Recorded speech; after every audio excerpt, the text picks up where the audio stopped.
Just test if this is okay. So I'll just introduce you to.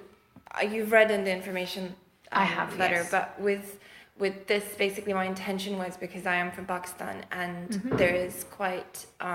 We use synthetic phonics programs, and because there's a lot of UK-based publishers there, and so Jolly Phonics, Floppy Phonics, okay. all of those are used in English medium private schools. Yes.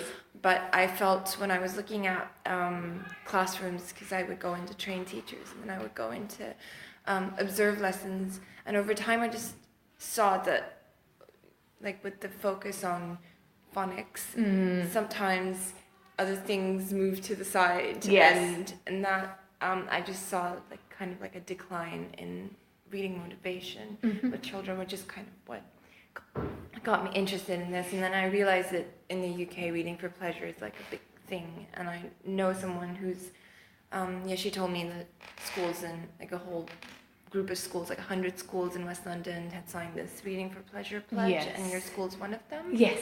And you guys recently became a gold school. Yes. So I'm interested in going into these schools to kind of see how they're balancing with the pressures of the phonics check, with all of the curriculum demands, how they're managing to balance kind of like the skill and the will to read. And so I just like to start with just what does it mean to you? So what does the term like reading for pleasure mean to you? Okay, so I would start by saying reading for pleasure is the enjoyment received through reading. Okay. Myself, I tend to read a lot because it's like an escapism. Okay. So I enjoy being transported to a completely different realm and having that imagination run wild. Yeah. And I try to encourage that with the children. Okay. As well, so having a breadth and depth of different types of text, and experiencing those different worlds where you can escape to, and having that time is a form of relaxation too. I believe. Yeah. So I actually read every night. I cut off TV, social media. So every evening for a minimum of half an hour before bed, I use it as a relaxation to wind down from the stresses and the routines of your everyday life. Okay. So in the context of your children, I mean, when you say that my children that I'm fostering reading for pleasure in my children, what kind of like behaviors do you think you're reassure you that I'm managing to do that? With the children, I try to incorporate a lot of my own experience of reading into my teaching. So when so for example, one of the strategies that I implement during teaching phonics, so when you're teaching the tricky words, I will say, whilst Miss White was reading last night, because everybody reads every night, which is a whole school scheme that we have embedded this year, that I then make out that I found a word really tricky in my book, and I tried to sound it out, and obviously with tricky words you cannot sound them out. So then the children then have the head of the teacher and they put on their teacher hat and then they say to me, "Oh no, Miss White, you can't sound that word out. You have to remember that word because this is the tricky part. It makes a different sound." So I incorporate parts of that. And then we do a lot of, in our whole, as you saw today, in our whole class reading, rather than the guided reading model. So we do a lot of acting and role playing and add humour to it as well, just so that it excites the children and raises their engagement levels. And I have seen a big difference in the confidence of the children as well. So that they will there's some children that were contributing today so much that when they first ever came to me, they weren't enthusiastic about it. So then what else we do as well is the class library is so well stocked that we allow children to borrow books from there, as well as their one-to-one reading books that we would send home every week for them to read with parents. And then we talk lots about our own experience of reading, and we share like what we've been reading outside of school. So I do a little bit of discussion as they're coming in, or after lunchtime sometimes we do discussions on what it is that they have read. What it is that they have read. I share what I have been reading, because sometimes I like to read like children's stories as well, and I have a very wide collection of picture books at home that I collected when I was at university. Forward thinking about the popular children's books, and then I share experiences that I've had with my own niece and nephew who are different age groups. One is year 2, one is year 6 now. So we talk about what we've been doing, and just having the opportunity to share and inspire each other. So the children actually feed off of one another when they're discussing it. I think that's really interesting. Some of my questions were about, you've answered Sorry. some of my questions already. No, that's great. Skip ahead. That's great. I understand that these schools underwent, I was told, some trainings as well. I'm not sure how many teachers got access to those trainings, or whether they were only meant for school heads. Did you receive any training as such? In terms of what, for reading strategies? Particularly. I know that Jabin Hayat and Hannah Farrell, who is the head of year 6, they both attended a training course which the strategies that you saw me employ during the lesson, like the fastest finger, the competitive element, to increase the engagement and enjoyment for the boys in particular for this school. So having that competitive element means that the boys were feeling a bit more motivated. But I know they have attended many training courses, and then they come back and they do whole stuff in sets and roll everything out that way. So we've explored a lot of different strategies covering from early years up to year 6, so that we can then pick and choose how it suits our children to help motivate. So you kind of, especially with reading for pleasure, whatever strategies come to you, do you then apply and then go back and kind of... So what we do is we have we apply them, so we tailor them to suit obviously the needs of the children and the age group, because what you would do in year 1 is very different to further up. And then we have follow-on insets where we share our successes, but we also have our observations that the senior leadership team do. So they come and they say, like, because reading is a big focus for us in Stanhope. So they'll come and observe our lessons, and they'll feed back on the strategies too, and then they will explain to us how we can further improve and embed certain things.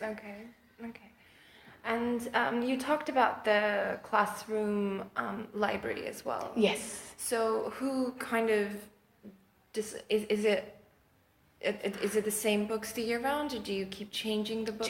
They choose. So they choose, and obviously we help for children who are finding reading a bit more challenging. So who are still in the early acquisition of their phonics skills. We would help them choose a book which is more suitable because for their ability, because there is a wide range of different books in the reading corner. So we want them to be able to access them and be able to read words from them. So we sit with them one afternoon, I do per week, and we sit and we check the old books in and give out the new books, but they go and choose, and then I have some set here just in case they've chosen ones that are a bit challenging, or I go and help choose with them.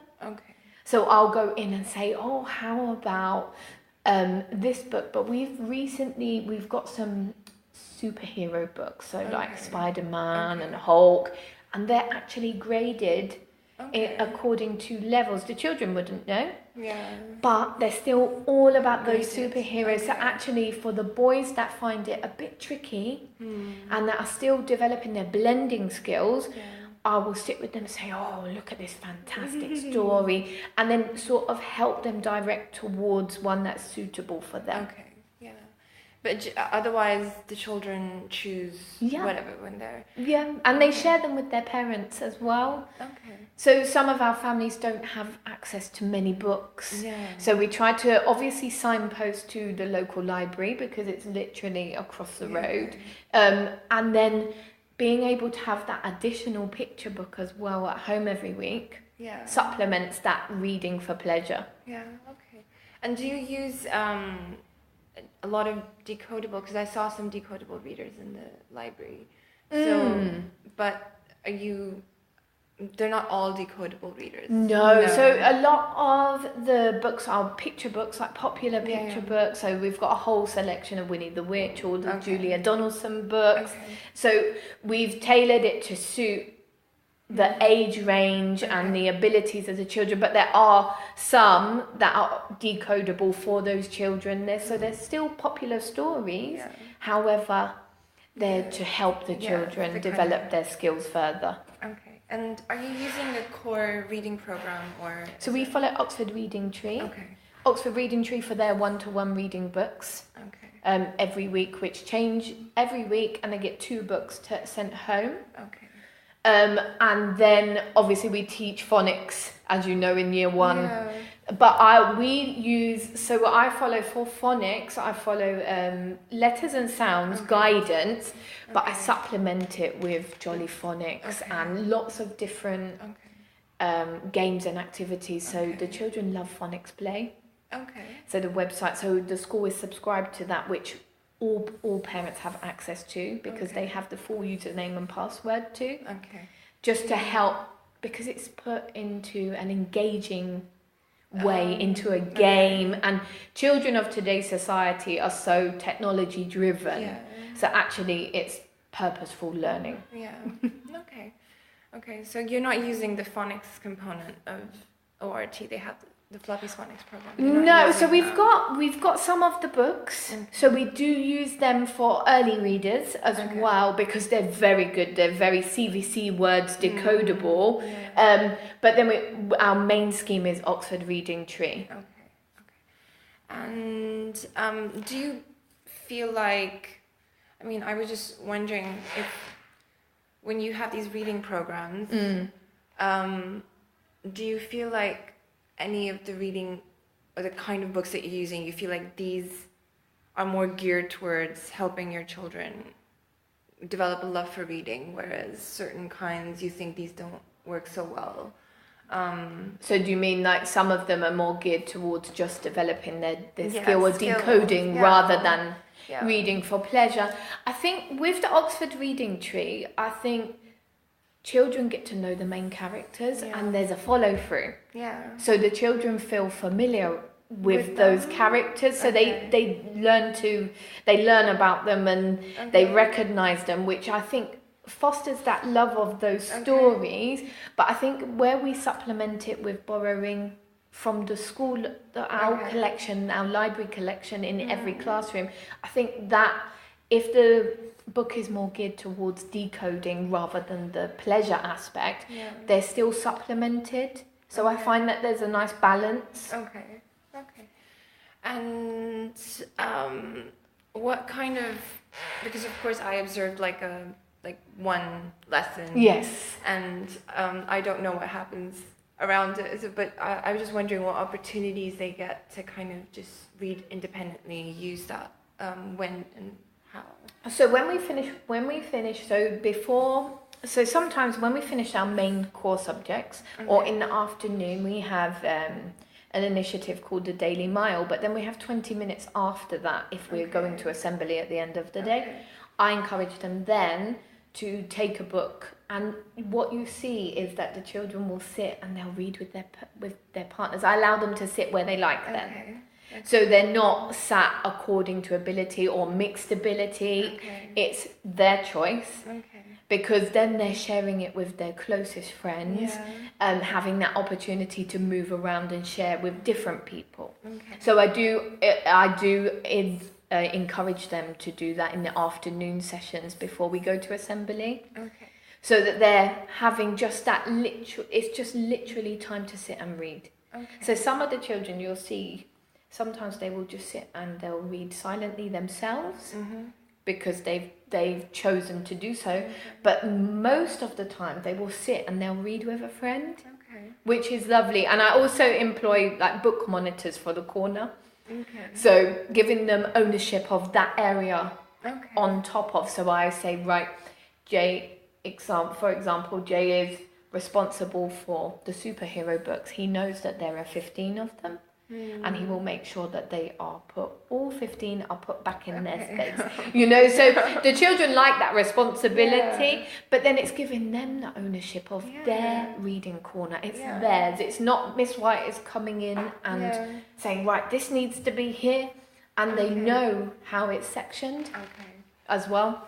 Okay, that's very interesting. So you're saying this is 20-minute slot? Yes. That they get specific every single in the day? afternoons. In the afternoon. So some of the children then, it allows me to read one-to-one as well with the children. Okay. And it also allows me sometimes to pull out the children that need extra support with the phonics and the decoding. Okay. So I am able to take 5 minutes and do short interventions with the children who need extra support to develop their early reading skills. Okay. So then they're able to access all of the books rather than... Okay.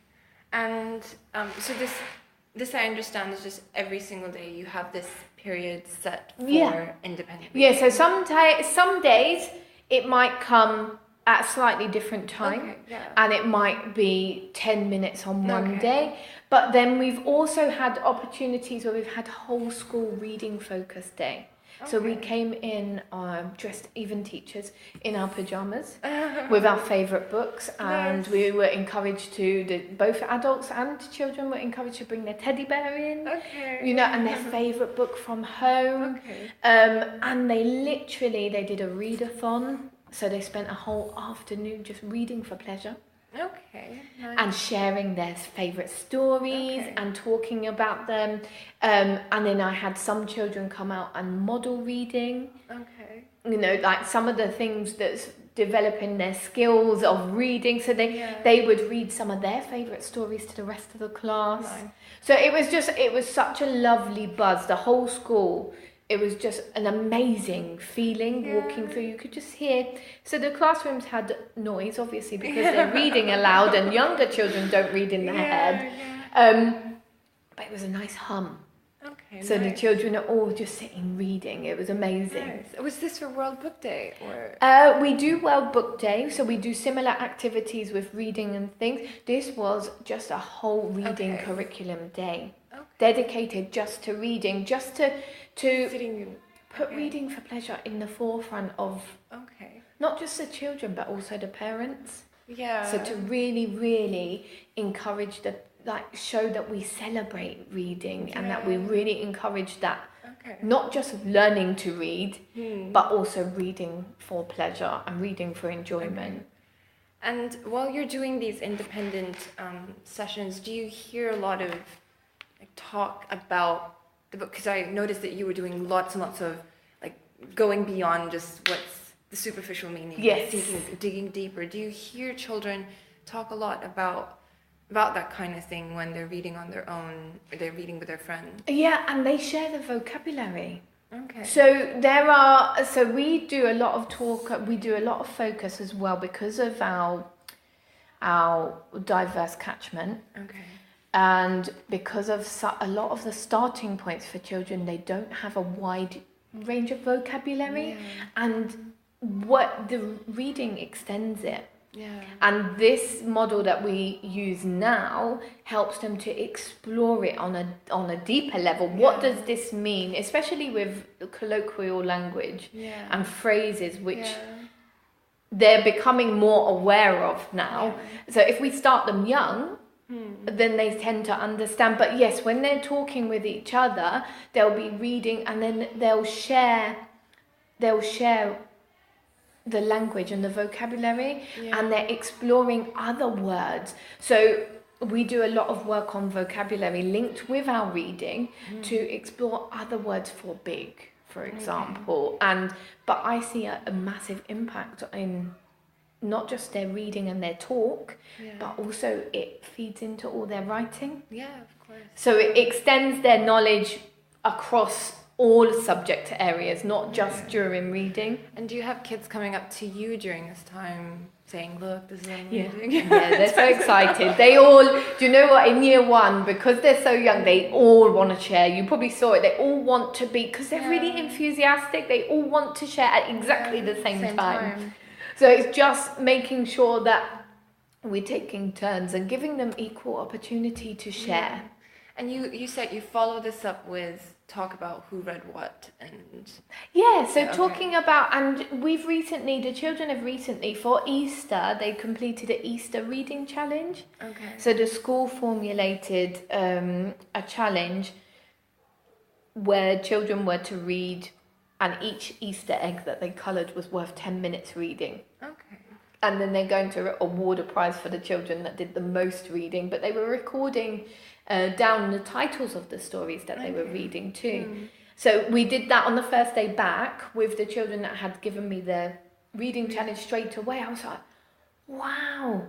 So we spoke about what they had read, which one of these 10 books was their favourite. And some of them are reading such a wide range of books at home.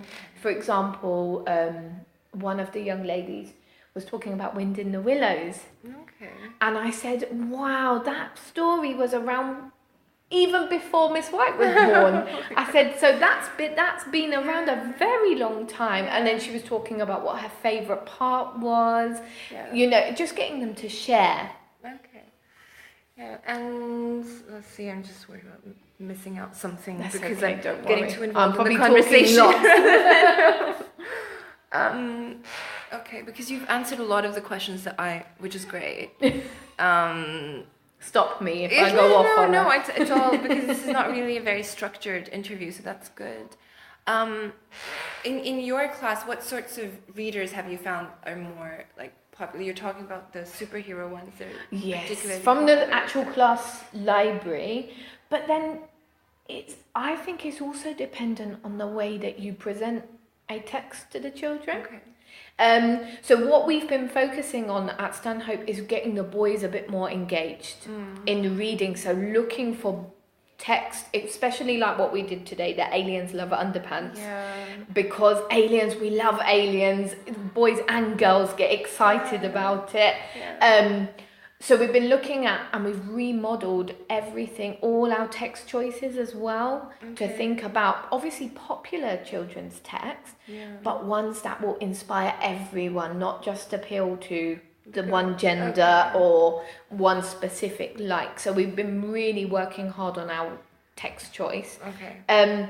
But I think it's all dependent on the way you share it, because we've got a whole selection of Winnie the Witch stories, and all of the children love them because there's so many aspects of those stories. So even at story time, when I'm telling the story, at the end of the day, I get them to join in. So they'll say, Winnie waved her wand 5 times, so we pretend we're Winnie, we wave our wand. Although it's a female character, the boys love it. And she shouted, and you'll hear it come from down the corridor, abracadabra. So just getting them inspired and engaged with it. So I think it's also dependent on the way it's shared with them. Yeah. Okay. So you've got, and you said that for these activities where you had reading for pleasure for the whole day, and then you had Easter, but with their daily stuff, do you get to talk about the books that they're reading for pleasure, why they chose them, or stuff like that? Yes. Okay. So we do talk about what because I try to, as they're coming in the morning, so we have a soft start in the morning from 8:45 until 5:45 before the doors close. Okay. So the parents are allowed to drop them, and they just come straight into class. So when they're all in, we sit down just before we go through our schedule for the day. We do our register, and I discuss, because of the scheme that we're following, everybody every night. So I touch on that every morning. Even if it's just for 5 minutes, but I make sure that what I try to do is choose different children to talk on different days, so that I'm actually moving around all of the children. Okay. That's I find it interesting that you talked about sharing your own reading habits with the kids, because I mean, this is actually out of the research that I'm reading. This is something that they say is really important, and a lot of teachers don't really realize. Is it something that you've just done, or did you get this from somewhere, read it somewhere? I think I've always tried to share a little bit of everything that I do, only because I know that children look up to teachers, and everything that a teacher says, the children take it as gospel, don't they? They believe everything that the teacher. They will go home and tell their parents, "No, Miss White said this, so you're wrong. She's right." But I think it's a good strategy to use, and actually, I'm not making it up. I'm actually sharing what I actually do. I do, because then they see that actually because we're there as good role models on top of everything else that we do. So actually, if I'm modeling those behaviors that I'm expecting, then hopefully it infuses them too. Yeah, of course. Because this is, and again, there's research on how teachers who are readers will have an easier time. If you don't have that love of reading and you don't, then it's going to probably be hard to be enthusiastic about. Yeah, and it's important because of the focus that we have on really encouraging the reading for pleasure side as well. And the government have a huge drive on it. Yeah. It's finding those ways of communicating that to children. Obviously, in year 1, you have to model that good reading behaviour for the children to understand at their level. Yeah. So I do believe it's very important. And do year 1 teachers, because you have you have 3 forms? We have 2 now. 2, We've just gone to 2. Yes. So do you guys share your recommendations for year 1 students, as in book recommendations? Do you guys? When we're planning on the core text that we're choosing, so we work as a team. Okay. We work as a team, but we also work as a phase. So Key Stage 1 would put their head together as a whole team, and we'd say, right, year 1 we're going to look at this because it links to our topics, and we do a bit of research online as well for popular age appropriate books as well, and see what the recommendations out in the wider world are on top of obviously our own knowledge and understanding of core texts and texts that are going to engage and motivate our children. And with all of the initiatives that you're taking for year 1, do they get to interact with the wider school community and share what they've read with them? So we have had a buddy scheme. We had year 3 used to come one afternoon a week, and there'd be not the whole of the year 3 children, but there'd be, say, 8 or 10 children come, and they would buddy up and sit and read with the children, and then we'd rotate that. And we'd rotate that, which the children really love, because they look up to the older children as well. But when it comes to these days where you have you had this reading for pleasure for the whole day, there's no cross class thing. They stay within their classes. They spend a lot of time together, but we do go into the halls as well, and we do. So when we do reading for pleasure, we have children, because they wear all their pajamas, they love showing off what they're wearing, and they bring in the most wonderful teddy bears and the beautiful books that they have at home. It gives us a nice insight into the types of books that they're reading at home too. But yes, they go into the hall as well, and they show off what it is that they've brought in, and have opportunities to share with the phases. So it'd be year 1 and 2 put together, 3 and 4, 5 and 6 as well. That's and we talked about the training already, which you said that they basically share. So anyone that does any training comes back and rolls that out to us during a staff inset. And how long has it been since this Reading for Pleasure initiative started in the school. Oh, goodness. A while. Quite a while, yes. Okay. Because Okay. we used to do, many moons ago, talking, we used to do the whole guided reading and have carousel of activities and only Okay. one group at a time with the teacher. You know, that's Yeah. what some schools still follow that. Yeah. However, we decided that actually for us as a school, it was more beneficial for our children to do it as a whole